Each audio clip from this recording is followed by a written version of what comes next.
அஸ்ஸலாமு அலைக்கும். Welcome to chill vlogs. இந்த வீடியோவில் என்னோட ஃபஸ்ட் டைம் ட்ரெயின் ட்ராவலோட எக்ஸ்பீரியன்ஸும், அக்கா பொண்ணோட என்கேஜ்மெண்ட்டும், அதில் எடுத்த சின்ன சின்ன கிளிப்ஸையுமே ஷேர் பண்ணியிருக்கேன். பிடிச்சிருந்தா சப்ஸ்கிரைப் பண்ணி சப்போர்ட் பண்ணுங்கள். ஃப்ரைடேவே பேக் பண்ண ஸ்டார்ட் பண்ணிட்டேன். எனக்கு இந்த குர்த்தியில் ரொம்ப பிடிச்சது இதோட ஹேண்டில் இருக்க ஒர்க் தான். அதுக்காக தான் அந்த குர்த்தியே வாங்கினேன். ஃபேப்ரிக் ஆர்கான்ஸா ஃபேப்ரிக் தான், காட்டன் கிடையாது. இது கூட நான் சாண்டில் கலர் ஆங்கிள் லென்த் ஜெகின் தான் பேர் பண்ணியிருந்தேன்.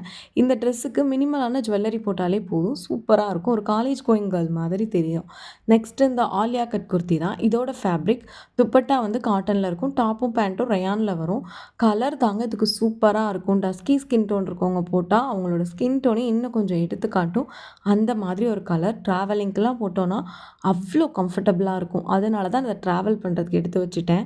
போகும்போது இதையே போட்டுக்கலாம் அப்படின்னு சொல்லிட்டு சாட்டர்டேவே கிளம்பிட்டோம் இங்கேருந்து. சண்டே ஃபங்க்ஷன், மண்டேலாம் திரும்பி வரணும் பிள்ளைங்களுக்கு ஸ்கூல் இருக்கனால. இதோட சம்கி ஒர்க் அவ்வளோ அழகாக இருந்துச்சு. டாப் அண்ட் பாட்டம் ரெண்டுலேயுமே ஒர்க் கொடுத்துருப்பாங்க. தேர்டு இந்த நெட்டு, இதோட குவாலிட்டியுமே சூப்பராக இருக்கும். இது வந்து ஒரு நல்ல லுக் நல்லாயிருக்கும். இப்போ நம்ம ஒரு ஃபங்க்ஷனுக்கு போட்டு போகிறோன்னா அதுக்கு ஆப்டாக இருக்கும். அதனால தான் நான் இந்த குர்த்தி வந்து ஃபங்க்ஷன் அன்னைக்கு போட்டுக்கலான்னு செலக்ட் பண்ணிட்டேன். இது கூட கொஞ்சமாக நம்ம ஜுவல்லரி போட்டு பேர் பண்ணாலுமே லுக் நல்லாயிருக்கும். இந்த நெட்டட் குர்த்தியை மேலே போட்டுட்டு மேலே வந்து ஹெட்டுக்கு வந்து ஹிஜாப் போட்டு கவர் பண்ணிடலாம் அப்படிங்கிற பிளானில் தான் போயிருந்தேன். வீட்டில் தான் ஃபங்க்ஷன் அன்னைக்கு மண்டபத்தில் நாங்கள் எல்லாருமே வந்து புர்கா போட்டுருவோம். நெக்ஸ்ட்டு அபாயாஸ் எல்லாமே பேக் பண்ண ஸ்டார்ட் பண்ணியாச்சு. அபாயாஸில் பார்த்தீங்கன்னா நான் ரொம்ப கிராண்டான கலெக்ஷன்லாம் வச்சுருக்க மாட்டேன். ரொம்ப மினிமலாக தான் யூஸ் பண்ணுவேன். ஃபஸ்ட்டு இந்த பேஸ்டல் கலர் ஒரு அபாயா இருக்கும். அதில் எந்த ஸ்டோன் ஒர்க்குமே இருக்காது. கையில் மட்டும் பஃப் ஸ்லீவ். அது கூட நான் அந்த மலேசியன் ஹிஜாப் போட்டு பேர் பண்ணிக்கிட்டேன். அது கூட நோஸ் பீஸும் எடுத்து வச்சாச்சு. ஃபங்க்ஷன் அன்னைக்கு போட்டுக்கலாம் அப்படின்னு சொல்லிட்டு இந்த மெரூன் கலர் அபாயா. இது வந்து லைட்டாக அங்கங்கே ஸ்டோன் ஒர்க் இருக்கும். ஃபேப்ரிக் வந்து ஜூம் ஃபேப்ரிக்கில் வந்துடும்.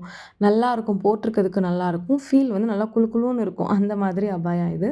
இது கூட பேர் பண்ணுறதுக்கு நான் அதே கலரில் வந்து மரூன் கலரில் ஒரு ஹிஜாப் எடுத்து முன்னாடியே வச்சுருந்தேன். எப்போவுமே அபாயா எடுத்துட்டேன்னா அது கூடயே பேர் பண்ணுற மாதிரி ஹிஜாப் எல்லாமே எடுத்து வச்சுருவேன். பேக் பண்ணி தான் வச்சுருப்பேன். எங்கேயாவது ஊருக்கு போனால் டக்குன்னு எடுத்துக்கலான்னு சொல்லிட்டு. இதுவுமே நல்லாயிருக்கும் ஃபங்க்ஷன் அன்னைக்கு போடுறதுக்கு. நெக்ஸ்ட்டு என்னோடய watches, one of my favourite அப்படின்னு சொல்லலாம். நான் எந்த ட்ரெஸ் போட்டாலும் சாரீ கட்டினாலுமே நான் வாட்ச் வந்து பேர் பண்ணிடுவேன். என்கிட்ட இந்த 3 வாட்ச் தான் இருக்குது. அந்த வார் வாட்ச்லாம் என்கிட்ட கிடையாது. இது 3மே வந்து நான் ஒன்று மாற்றி ஒன்று பேர் பண்ணிக்குவேன்.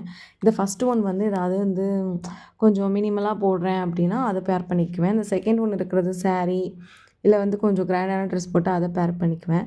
இது வந்து கொஞ்சம் நாஸ்டாலஜிக் ஃபீல் கொடுக்கும். எங்கள் ஸ்கூல் டீச்சர்ஸ் எல்லாமே நாங்கள் சின்ன பிள்ளையாக இருக்கும்போது அந்த க்ரே கலர் வாட்ச் இருக்கு இல்லையா, அதுதான் யூஸ் பண்ணுவாங்க. அது எனக்கு ரொம்ப பிடிக்கும்.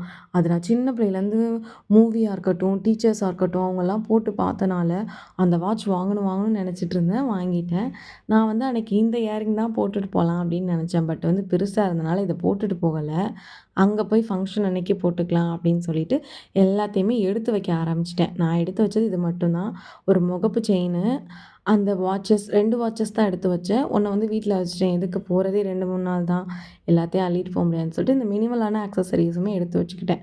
ஏன்னா நான் போகும்போது ரொம்ப சிம்பிளாக தான் போட்டுட்டு போவேன். ஃபங்க்ஷன் அன்னைக்கு மட்டும் மற்றதெல்லாம் போட்டுக்கலான்னு சொல்லிட்டு 2 செயின், இந்த வங்கி ரிங் தாங்க எனக்கு ரொம்ப பிடிக்கும். ரொம்ப நாளாக நான் வந்து நெட்டில் பார்த்துட்ருப்பேன். ரேட் அதிகமாக இருந்தனால வாங்கலை. அப்புறம் பக்கத்தில் ஒரு ஷாப்லேயே கிடச்சிச்சு. 150 இந்த ரேஞ்ச் தான் இருந்துச்சு. எனக்கு ரொம்ப பிடிச்சனால அந்த ரிங்கும் வாங்கியாச்சு. எல்லாத்தையும் நான் ஒரு பாக்ஸில் பேக் பண்ணிவிட்டு, அது பிரியாணி பாக்ஸ் தான். நெக்ஸ்ட்டு காலையிலே கிளம்பிட்டோம். பஸ்ஸே வரலங்க. அப்படி இப்படின்னு திருச்சிக்கு பஸ் பிடிச்சாச்சு. பஸ்ஸில் போயிட்டுருந்தோம். போனால் சீட்டே கிடைக்கலங்க. எனக்கு மட்டும்தான் சீட் கிடச்சிச்சு. அப்புறம் பஸ்ஸில் இருந்து அப்புறம் ட்ரெயினுக்கு போயாச்சு. ஜங்ஷனுக்கு போயிட்டு ஃபஸ்ட் டைம் இப்போ தாங்க ட்ரெயினில் நான் ட்ராவல் பண்ண போகிறேன். என் ஹஸ்பண்ட் எதுக்குமா ட்ரெயின், பஸ்லேயே போயிடலான்னு சொன்னாங்க. இல்லைங்க எனக்கு ட்ரெயின் போகணும் ரொம்ப நாள் ஆசை அப்படின்னு சொல்லிட்டு அவங்கள மிரட்டி உருட்டி ட்ரெயினில் கூட்டி வந்தாச்சு. நான் நாளே என்ன பண்ணேன் தெரியுமா, ஒரு ஆர்வக்கோளாறில் எங்களோட ஆதார் கார்டு எல்லாருமே 4 பேர்த்துக்குமே எடுத்து வச்சுட்டேன். அங்கே போனால் டிடிஆர் வந்து சீட்டா 93 அப்படின்னு சொல்லிட்டு விட்டுட்டாங்க. நான் என்ன பண்ணேன், ஆதார் கார்டு இப்போ எல்லா கார்டுமே, ஆதார் கார்டு, பேன் கார்டு எல்லாமே ஒரு ப்ரூஃப், ஐடி ப்ரூஃப் திடீர்னு கேட்டு நம்மளை இறக்கி விட்டாங்கன்னா என்ன பண்ணுறதுன்னு பாருங்கள், எவ்வளோ அதளவுக்கு யோசிச்சிருக்கேன் அப்படின்னு சொல்லிட்டு எல்லாத்தையுமே எடுத்து ஃபுல்லாக வச்சுக்கிட்டேன். வச்சு எங்கள் ஹஸ்பண்டு கேட்குறாங்க, ஆதார் கார்டு மட்டும் போதாதான்னு கேட்குறாங்க. இல்லைங்க, திடீர்னு கேட்டால் என்னங்க பண்ணுறது அப்படின்னு சொல்லிட்டு ஆதார் கார்டு எல்லா கார்டையும் எடுத்து வச்சு அப்படி இப்படின்னு ஒரு வழியாக ட்ரெயின் வந்துருச்சுங்க. ட்ரெயின் உண்மையாகவே சூப்பராக இருந்துச்சுங்க. பஸ்ஸிலலாம் பிள்ளைங்களை நம்ம மடியில் தான் உட்கார வச்சுக்கணும். விட்டால் விழுந்துருவாங்க. ட்ரெயின் அப்படி கிடையாது. ரொம்பலாம் ஆடலை. சீட் எல்லாமே நல்லா ஃப்ரீயாக இருந்துச்சு. நாங்கள் ஆல்ரெடி ரிசர்வ் பண்ணனால நல்லா ஃப்ரீயாக இருந்துச்சு. நல்லா பிள்ளைங்கலாம் நல்லா விளையாடிட்டு இருந்தாங்க. நாங்களும் இங்கேருந்து சப்பாத்தி எடுத்துகிட்டு போயிருந்தோம். சப்பாத்தியும், எக் கிரேவியும் காலைல பிரேக்ஃபாஸ்ட்டுக்கு. அது அங்கே ட்ரெயினில போய் சாப்பிட்டாச்சு. ஆனா ட்ரெயின்ல எல்லாம் சுத்தி முத்தி எல்லாம் ஃபேமிலியா தான் வந்திருந்தாங்க. நாங்க மட்டும் தான் 4 பேர் போயிருந்தோம். எல்லாருமே குடும்பமா வந்திருந்தாங்க. அவங்களும் அப்புறம் இறங்கிட்டாங்க. கொஞ்ச நேரத்திலேயே தஞ்சாவூர் வந்துருச்சு. திருச்சியில ஏறி ஒரு எப்படி சொல்றது? ஒரு 1/2 மணி நேரத்திலேயே அடுத்து தஞ்சாவூர் வந்துருச்சு. வந்ததுக்கப்புறம் ஃபுல்லா எல்லா சீட்டுமே ஃபுல்லா ஃப்ரீ ஆயிருச்சு. அப்புறம் என் பிள்ளைங்களுக்கு என்ன ஒரே கொண்டாட்டம் தான். அது முடிச்சு கொஞ்ச நேரத்திலேயே கும்பகோணம் வந்துருச்சு. கும்பகோணம் வந்தா என் பிள்ளைங்க ஒரே சேட்ட தாங்க முடியல. மச்சான் சொல்லியிருந்தாங்க, "நான் வந்து கார்ல பிக்கப் பண்ணிக்கிறேன். வெயிட் பண்ணுங்கன்னு" சொல்லியிருந்தாங்க. அவங்க வர்றதுக்கே ஒரு 1/2 அன் ஹவர் ஆயிருச்சு. அதுக்குள்ள என் பிள்ளைங்க படுத்தின பாடா ஆனா ட்ரெயின் வந்து எனக்கு எக்ஸ்பீரியன்ஸ் ரொம்ப பிடிச்சிருந்துச்சுங்க. பிள்ளைங்க வச்சுருக்கோங்க, நீங்க ஜாலியா போலாம். ஆனா என்னன்னா, டைம் கரெக்ட்டா பார்க்கணும். அது எந்த செக்ஷனு, அது இதுன்னு அந்த நம்பர் பார்த்து போடுறது தாங்க பெரிய பாடாச்சு. அப்புறம் வீட்டுக்கு வந்தோனே எங்க குட்டி மச்சான் வந்துட்டாரு. வந்து, "எப்போ மச்சி வந்தீங்க? வாங்க வாங்கன்னு" சொன்னாரு. நைட்டு அம்மா என்னைய உட்கார வச்சு, "இன்னைக்கு மருதாணி வச்சே ஆகணும்னு" மருதாணி வச்சு விட்டாங்க. இதுதாங்க எங்க ஊரு. எப்படி பார்த்தீங்களா? பச்சை பசேல்னு இருக்கு. நான் சொல்லிட்டே இருப்பேன்ல. அப்புறம் மறுநாள் காலையில எல்லாருமே ஃபங்ஷனுக்கு கிளம்பியாச்சு. கிளம்பி மண்டபத்துக்கு போலான்னு சொல்லி மண்டபத்துக்குள்ள போனோம். நாங்க தான் ஃபர்ஸ்ட்டு. அங்க ஆளையே காணோம். என்னடா நம்மள வர சொல்லிட்டு இங்க ஒருத்தங்களையும் காணோம் அப்படின்னு சொல்லிட்டு சுத்தி முத்தி பார்த்தா எல்லாம் சாப்பாட்டுக்கு ரெடியா டேபிள்லாம் போட்டு வச்சிருந்தாங்க. நாங்க அப்புறம் கொஞ்சம் கொஞ்சமா வர ஆரம்பிச்சாங்க எல்லாருமே. நாங்க எல்லாரையும் வாங்க வாங்கன்னு கேட்டிருந்தேன். என்னடா இப்படி இருக்கவே அப்படின்னு எனக்கு நான் வாங்க வாங்க கேட்குறதுல நான் ஃபர்ஸ்ட்டா என் கல்யாணத்துக்கு அப்புறம் இதான் எங்க வீட்ல நடக்கிற நெக்ஸ்ட் கல்யாணம் அக்கா பொண்ணுக்கு. அப்புறம் பார்த்தா எல்லாரும் வர்றாங்க. வர்றவங்கலாம் வாங்க வாங்கன்னு கேட்குறேன். எல்லாரும் கேட்கும்போது எனக்கு ஒரே ஒரு மாதிரி குஷியா இருக்கு. என்ன ஒரு மாரி வெட்கமாவும் இருக்கு. என்னடா நம்மளைலாம் வாங்க கேட்க சொல்லிட்டாங்க அப்படின்னு சொல்லிட்டு நாங்க எல்லாரையும் பார்த்துட்டுருக்கேன். எல்லாரையும் பார்த்தத விட இந்த அக்கா ஒருத்தவங்க போனாங்க. அவங்க போட்டிருக்க புர்காக்குள்ள 2 பேர் நுழைஞ்சுக்கலாம்ல. அந்த மாரி இருந்துச்சு அந்த கஃப்தான். அதெல்லாம் பார்த்து நாங்க எல்லாம் கிண்டல் பண்ணிட்டு அப்புறமா அந்த டெக்கரேஷன் பார்க்க போனோம். டெக்கரேஷன் உண்மையாவே நல்லா பண்ணியிருந்தாங்க. ரொம்ப எக்ஸ்ட்ராடினரிலாம் இல்லனாலுமே எங்க அளவுக்கு ஒரு ஆவரேஜா நல்லா இருந்துச்சு. எங்களுக்கு பிடிச்சிருந்துச்சு. பொண்ணெல்லாம் இதில கூட்டிட்டு வந்து யாருமே உட்கார வைக்கல. ஏன்னா எங்க வீட்ல வந்து ரொம்ப ஸ்ட்ரிக்ட் அப்படிங்கிறனால பொண்ண உட்கார வைக்கல. பொண்ணு ஃபோட்டோவே எடுக்கக்கூடாதுன்னு சொல்லிட்டாங்க மச்சான். அதனால ஃபோட்டோ எடுக்கல. பொண்ண வந்து புடவைய மட்டும் தான் எடுத்திருந்தோம். அதுவே அவங்களுக்கு தெரியாம நான் எடுத்தது. அப்புறம் சொல்லிட்டேன் எடுத்தேன்னு. அப்புறம் இந்த தட்டெல்லாம் நான் இப்ப தாங்க ரீசென்ட் டைமா பார்க்குறேன். எனக்கு 2018ல கல்யாணம்.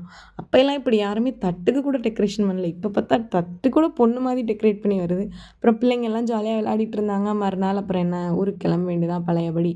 நாங்க திருச்சியிலேருந்து வரும்போது கூட கஷ்டமா தெரியல. பட் கும்பகோணத்துலேருந்து வந்து 1 மணி நேரத்துக்கு முன்னாடி வெயிட் பண்ணி வெயில்ல இதுதாங்க கொஞ்சம் வந்து ட்ராபேக்கா இருந்துச்சு ட்ரெயின பொறுத்தளவுக்கு. பஸ்னா நம்ம போய் நிப்போம், பஸ் வரும்.